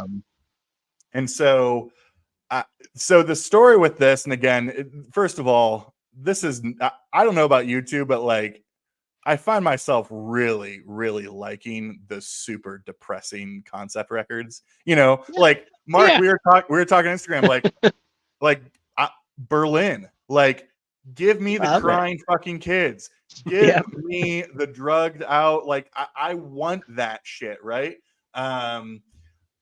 Like all that sort of stuff. But the story with this is that there was a lady in UK, Joyce Vincent, who was lived, I think, a fairly normal, quote unquote, life. Just wanted to get the info right here, so I didn't was approaching like 40. She was in her mid 30s.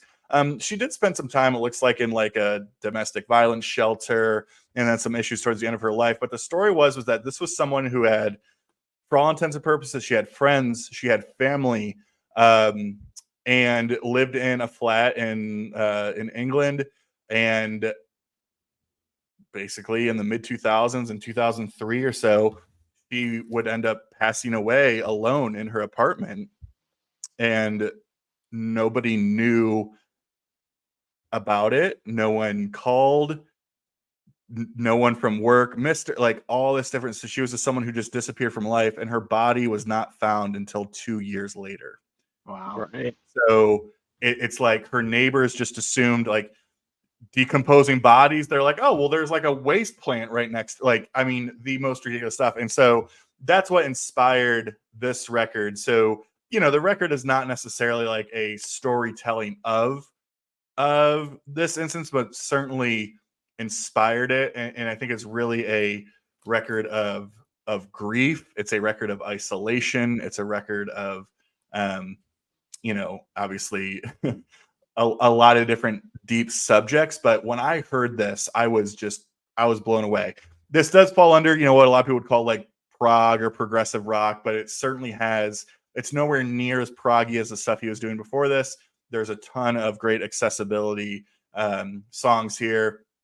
Not too heavy, but if you are a fan of heavier music, you might get some things that you'll pull out of it. But man, when I heard this record, and this is a top 5 record of all time for me, I just adore this record. And so much that is just based on the emotional sort of toll it takes in the best way. So I could not have enough to say about this record and all it is, even though it's like, I started thinking about, I was like, dang, this is a depressing record. Like Berlin is terribly depressing. Like The Wall is like, I was like, all these great, like there's no such thing as a happy concept record, who wants that?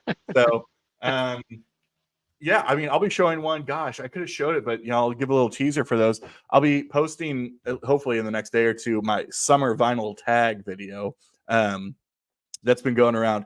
And one of the questions is an album with a great story. And of course, there's 2 ways to interpret that. It's either like, I'm going to tell you a story about why this album means a lot, or it's like, no, the album is the story. What's the story with the album? And it's from one of my favorite bands, progressive rock band called Marillion. And they put out, if you know Mark, you might know where I'm going here, but they put out a record that you would probably love in 1994 called Brave.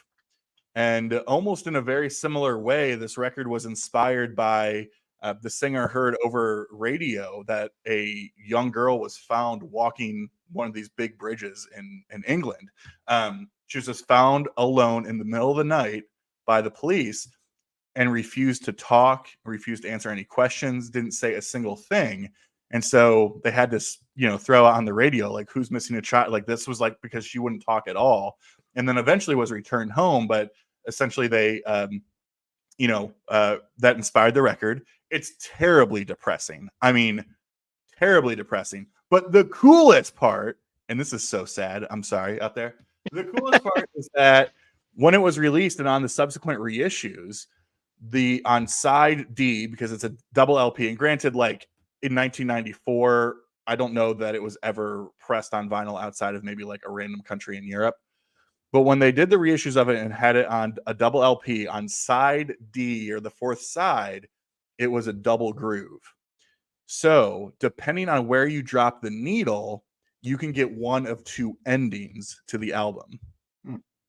And so that's awesome. It's so awesome. And of course, like one of the endings, she goes home, she starts a new life, everything is wonderful.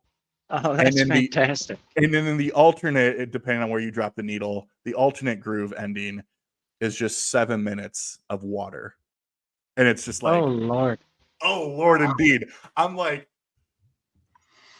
what a great record, man. Yeah. But of course, super depressing. Don't recommend. So yeah. Cool. I will have to see if I can come across that one. Not familiar with, but you're right though. Is there a happy? Nobody has done everything started off shitty and then it all got really, really good. Nobody's done that concept yet, have they? Or have they? Maybe there is. I don't know. That's a great question. Yeah. There's not a whole lot of feel-good concept records out there, are there? No, I can't think of any right now. Even the non-proggy ones, it's like, Bowie's band broke up. That was the end of the Spiders from Yeah. That's yeah. So cool. Yeah, I'm gonna just catch up on some stuff here. That is a cool album cover. Mingus is the best, man. I'm all in on Mingus. Steve from All the World's a Stage recommended that Steve Wilson's album to me, and I have it on my list. I created a wish list on Amazon, and that one's on there. I think you've just pushed me over to making that my next selection. Well, I mean, and if that didn't out you, Rich says, well, Steve Wilson has over 1,400 5-star ratings. Well, hey, there it is. Yeah. Well, cool. Well, I appreciate you guys sticking this one out. Any thoughts, considerations, pimping out channels, any of that kind of stuff that's top of mind? Anything else you want to show? Anything like that within reason, Mark? Yeah, I would like to recommend Alex at Beer and Vinyl. Please go over to his channel and sub to him. You can see that he's an entertaining, knowledgeable guy. And Right. Joe, Racer, Racer Racer, Rec- Racer Rec- X. Racer Records. I was going with Racer X from Speed Racer, but there yeah, you go. Racer Records. That's good too. Joe's obviously a good guy. I would go subscribe to him. Stay the hell away from my channel. You guys are freaking me out with all your subs and your comments and your likes. Dear God, I can't take it anymore. Man. All right. There you go. Well, yeah, and if you get a chance, I mean, I'm gonna assume the people watching follow my channel, but I just posted a response to Steve at All the World's a Stage, who's currently seeing Alice Cooper, by the way, tonight. Because I texted him saying that I just posted a video, and he says I'm walking into Alice Cooper right now. So No very cool. way. But I just posted my response to the channel, teaching people what an acronym is, and showing some records. So, Can I ask you a question, Alex? I want to see if you made the same mistake I did. In my response video, I said, you know, there's a difference between acronym and abbreviation. I said, I'm going to allow abbreviations in my response. And then about 50 people messaged me and said, you know, that's not really an abbreviation. That's an initialism. initial. Oh, I'm sure people. I'd probably never asked me. heard that phrase before. So there I was being all pretentious and pompous. And then I was corrected. So Yeah. did you make well, that same mistake? I did. That I would called be it an awesome. abbreviation, but you know, think about it. Abbreviation could just be, Another Yeah. form of initialism. Yeah. So there's that. Joe, what's going on in your world, my friend? Yeah, not a lot, obviously, on my channel, and I say that every time you and I get asked what's going on, but I've kind of been just living live for the last little while. I think everybody, or almost everybody here, knows I've got a record store going, so I've been doing some videos for that, which is a completely different channel where I have to kind of stay a little more straight-laced. I always tried to have a little bit of fun on my channel, did some goofy shit, and still do from time to time. And not that I don't think it matters per se if the store channel has goofy shit on it, but I've kind of separated church and state, I guess. I don't know. So as far as my channel, Racer Records, there's nothing, and there hasn't been for a long time. And I apologize for people that were watching and playing along with my Fast Five and things like that. And then for those that would like, it's kind of more centered on the store and being in Regina, which is where I'm from, because we don't ship, we don't do a lot of things. It's kind of for the folks at home. But if you really want to watch, you can look up On a Vinyl Records. On a Vinyl Records. That's the channel for there.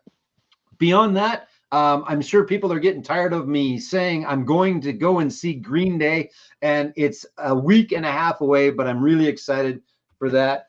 Opening up for them are these guys. I pulled a few, so I'm just going to show a couple more. I don't know if you want to get to 2 hours or not, but I can ramble for a little bit if you like. It doesn't matter. So, we can cut it whenever. Yeah, looking forward to Rancid. I was in the store talking about going to see the show, and one of the gentlemen overheard me talk about Rancid. He said, make sure you're there for them. They're still solid. They're still going to do good stuff. And out comes the Wolves, was the big one, with Ruby Soho on it and things like that, and Time Bomb, for those that are not familiar. But just good stuff. I'm really looking forward to that. And then these guys being the Smashing Pumpkins, come on after Rancid. There's the Linda Lindas, but I don't have anything by them. I'm not sure exactly what to expect. Have either of you seen the Pumpkins at any time in your life? I've never seen them live, no, but I love their music. Yeah, and me too. And I've never had a chance to see them. Alex, I don't think you've seen, right? No, never seen the Pumpkins. No. Yeah. It's On a Vinyl Records, Catherine. I'll send it to you. I'm not sure what to expect because I don't, going back to earlier comments of being a Kiss fan and all of that pomp and circumstance, I can't see Billy Corrigan running around losing his mind on stage. I expect that out of Billy Joe, but I think Billy's kind of going to stand there. But that might be okay. I expect some good visuals in behind them, probably. I think that's probably going to be part of the show. Obviously, good music. They've got a new guitar player. They've got, I think everybody's kind of new in the band, and I don't know how long they're going to have with 4 bands and Green Day doing 2 full albums and other stuff, but I'm looking forward to, because I have never seen the Smashing Pumpkins again. Listened to them, kind of came into them late. They were pretty good, and I always enjoyed them, but I've come to appreciate them more. And then this one, we keep talking about this, or at least we being you and I, Alex, and I think you're in the camp of, I know Sam was, we talked about it last week, how good of an album this is and how well it stacks up with earlier and more hit-like Green Day albums. Here's a question I'll ask you. When you go to a show, do you look at a set list beforehand, or are you like me where no set list, no spoilers, no nothing? Or is I do check the set lists. Yeah. Yeah. See, I don't, because I don't want to know if they're not going to play a song that I want to hear. I don't want to know that in advance. I'll just be pissed off about it later. But so with that said, no spoilers. I haven't looked, no set list, no nothing. But I was scrolling through YouTube the other day and I saw like there's a full concert and I saw the time frame. So that's about as much as I know about the Green Day show. And it's a good amount of time, especially because a lot of their songs are kind of quicker. So yeah. I think it's going to be good. They're doing Dookie, they're doing American Idiot in their entirety. They'll probably play maybe 3 or 4 off of here, because there's certainly some hits off there. I think Time of Your Life will be in there somewhere. So I'm sure. Yeah, I believe it was Green Day that did that song, I Think I Can Dance. Yes, they have a version of it. It's on the live album. It's kind of a bootleg. There wasn't really ever an official release. Leo Sayer came out. He did it with yeah, I know exactly what you're talking about. So yeah, and I'll give you one. I'll give you one more, Alex, just because, again, to kill a little time if you want to get to 2 hours. I saw these guys a while ago. Here's a band from the 90s that maybe get a little bit of credit, not a whole bunch of credit. And we talk about depressing yet poppy songs. Wonderful is one of the most depressing songs if you listen to it, but is also one of the most poppy songs as well, from Everclear. This is Live at the Whiskey.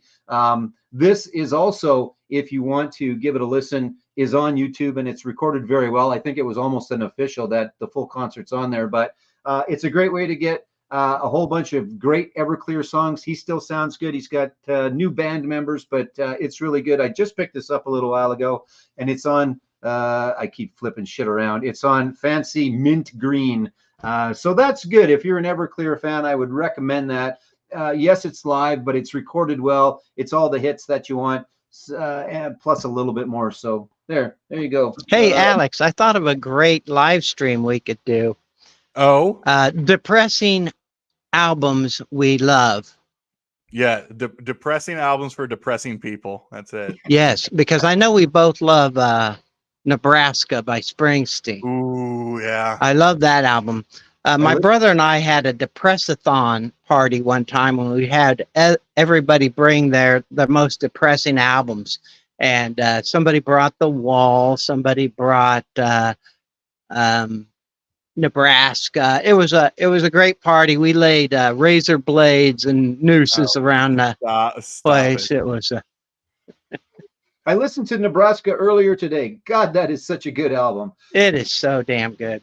Yeah, it's probably I just love that record. Probably second for me to Darkness on the Edge of Town from Bruce, I think. Yep. I love Darkness on the Edge of Town. I would be hard pressed to pick between those two. Sure. But yeah, I love them both a lot. Alex, Margaret, what about you? Well, I've been putting off again the summer vinyl tag thing. I need to do that. I think that'll be done tomorrow. I was gonna do it after this, and I'm not really in the mood to pull 20 records. So I'll be posting soon, which those are fun. I mean, they're a lot of work. I mean, it's pulling a lot of stuff, but they're a ton of fun. So yeah, there's that. No immediate shows on the horizon. Well, I guess I got a couple coming up in August and September, maybe. I gotta double check, but yeah, no, see, now we got the minds going now, Mark, talking about just depressing albums. That's gonna be it. We're getting the green light from Emma and I were talking, and we want you to join us for a beer and vinyl low show, and we're just gonna talk about depressing albums the whole time. Oh God, yes, I am all in for that.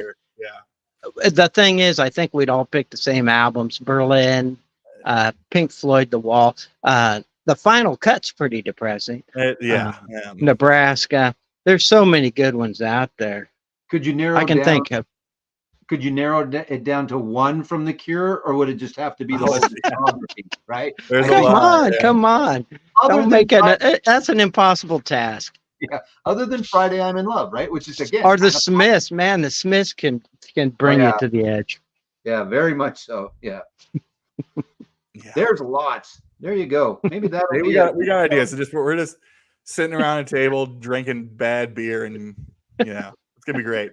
Yeah. So, Yeah. well, I will say I got no reason to take it for 2 hours if we don't need to, but I just want to I appreciate both of y'all, and obviously, Joe will probably see you next time. Mark, we got to do this more often, man. I don't know if the live stream bug is catching you. If you enjoy this, if you're like, Oh no, I do like the live stream. It was just that last one with you was so horrendous. I didn't want to show my face again. But now that I have the technical part figured out, I think I'm going to be all right. yeah, okay, well, it was good. It was awesome. I'll be in that inbox. Well, thanks, Alex. I'm always honored that you even think of me for these things. So I was honored. I'm sorry Rob couldn't have been here for his stream, but he did good for the few minutes he made it. If you wanted to get to 2 hours, we could have a 9-minute twerk off. Well, listen, I'm I'm saving that for Miley. Fine. I don't want her seeing my patented moves because she would copy them. No spoilers. There you go. And with that, I think we're going to call it a night. Thanks everybody for watching, your participation. Joe, Mark, y'all are the best, and we'll see you next time. Thanks everybody. Be good. Have a good rest of the week.